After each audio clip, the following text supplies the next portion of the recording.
Nasubukan mo na bang maglakad sa buhangin sa beach? Mahiga sa damuhan? O maligo sa ilog sa probinsya? Ilang mga partikular na gawain na kadalas ay mararanasan sa tuwing ikaw ay magbabakasyon o kung sa probinsya ka talaga nakatira, na hindi alam ng karamihang napakarami palang pakinabang na dala. Ito ang tinatawag na grounding.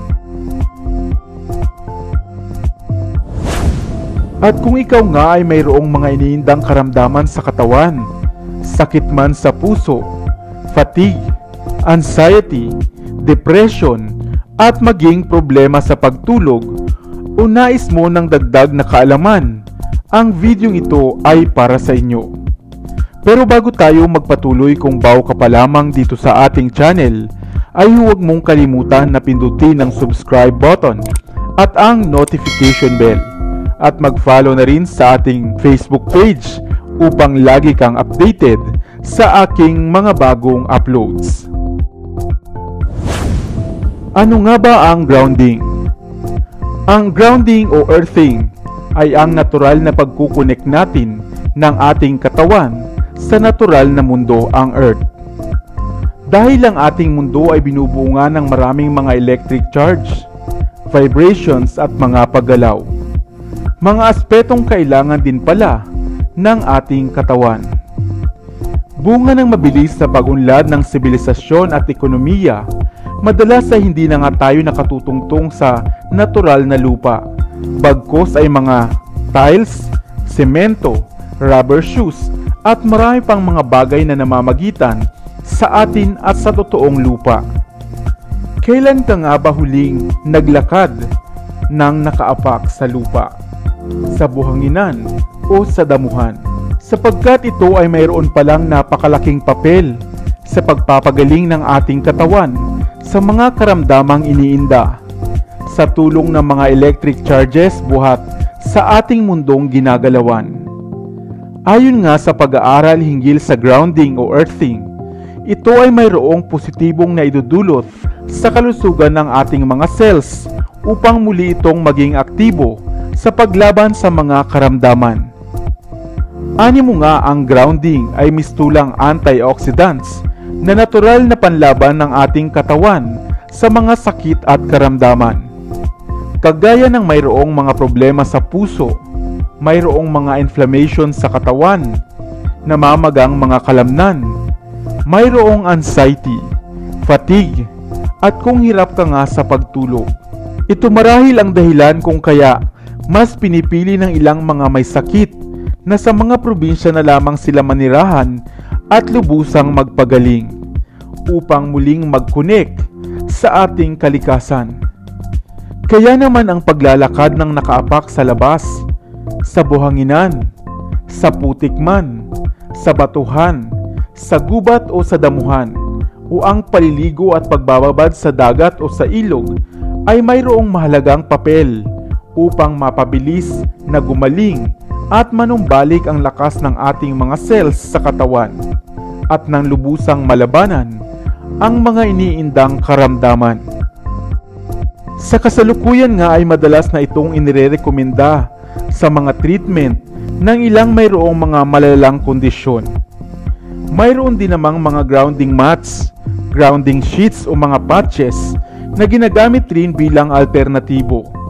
Subalit mas mainam pa rin ang natural na pag-connect sa ating natural na mundo. Ikaw, kailan ka huling kumonek sa kalikasan?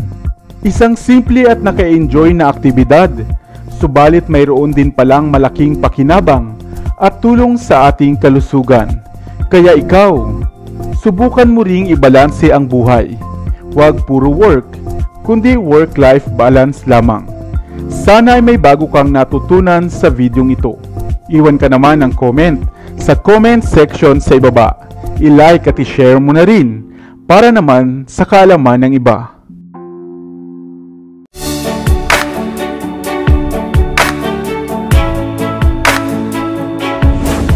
Mahilig ka rin bang magkape?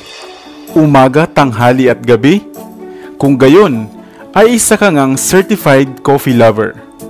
Ngunit nasubukan mo na rin ba ang kape na buhat nga sa sinunog na bigas, ang sara-sara o ang tinatawag na rice coffee. Batid mo ba na hindi tulad ng pangkaraniwang kape na gusto mo, ito pala ang uri ng kape na madali lang itimpla ay nag-uumapaw pa pala sa mga sustansya. Kaya halika at alamin ang mga dulot nitong sustansya sa kalusugan natin. Hello, what's up? Your best here. Sa videong ito ay isa-isahin natin ang mga mabuting epekto sa kalusugan ng tao ng pagkonsumo natin ng kape mula sa sinunog na bigas o ang rice coffee. Ang rice coffee o sara-sara o kapeng bigas ay tinatawag ding kape ng mahihirap. Subalit mayaman naman ito sa mga nutrisyon na kailangan natin. Ito ay isang mainam na alternatibo sa kape na kadalasang iniinom nga natin. Kaya kung umiiwas ka sa caffeine, ito ang kape na para sa iyo. Napakayaman ito sa antioxidants, gluten-free at purely organic. Magsangad ka lamang o kaya ay magsunog ng bigas, lagyan ng mainit na tubig at asukal na pampalasa, ay matitikman mo na nga ang malinamnam na lasa ng kapeng bigas o ng sara-sara. Ang inuming ito ay nakasanayan na gawing substitute sa kape ng mga tao sa Asia, lalo na nga sa Japan at dito rin sa atin sa Pilipinas. At dahil marami ang naglalabasang mga karamdaman ngayon na kaugnay ng labis na pagkakape, at kung hindi mo nga talaga ito maiwasan, bakit hindi naman ito o ang kape na buhat sa sinangad na bigas ang iyong subukan? Narito ang 10 benepisyo sa katawan ng pag-inom ng rice coffee.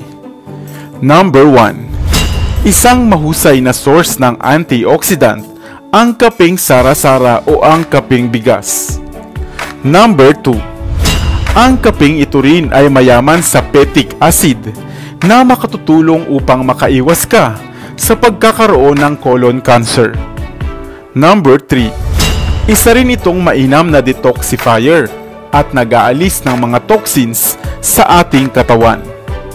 Number 4. Kaugnay nito ay naglilinis din ito ng ating dugo upang maiwasan ang maruming dugo na simula pa nga ng iba pang mga sakit at komplikasyon sa ating kalusugan.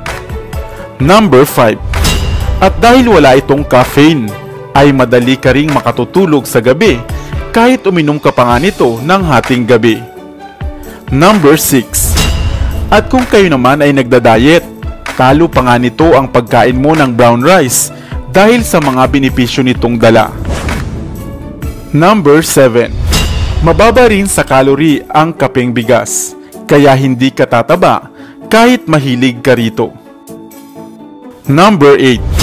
Wala ring substance na carcinogen ang kapeng bigas, na kadalasang dahilan ng mga cancer cell o pagkakaroon ng cancer. Number 9. 100% na pure o puro ang kapeng ito at napakahusay na isama sa anumang diet na ginagawa mo sa araw-araw. At ang panghuli, number 10. Napakasarap ng kapeng bigas, lalo na nga kung ikaw ay nasa probinsya. Homemade na, ikaw ang gumawa at napakasustansya pa. Ikaw, nakatikim ka na rin ba nito? Ano ang masasabi mo sa lasa nito? At ngayon ay alam mo na rin ang mga sustansyang hatid nito. Sana ay may bago kang natutunan sa videong ito. Iwan ka naman ng comment sa comment section sa ibaba. I-like at i-share mo na rin para naman sa kaalaman ng iba. Dito na sa Best TV, tayo ay matuto, utak mapuno ng bagong kaalaman. Dito na sa Best TV, tayo ay lumibot, lihim na mundo ay ating matuklasan. Dito yan sa Best TV, dito yan sa Best TV, dito yan sa Best TV. Sapagkat lamang ang laki may alam, dito yan sa Best TV. Tara bes, sabay-sabay tayo na matuto, pagkat dito sa mundo lamang ang siyang marunong. Ating utak sa Salina ng panibagong dunong. Mga bagay na sa buhay ay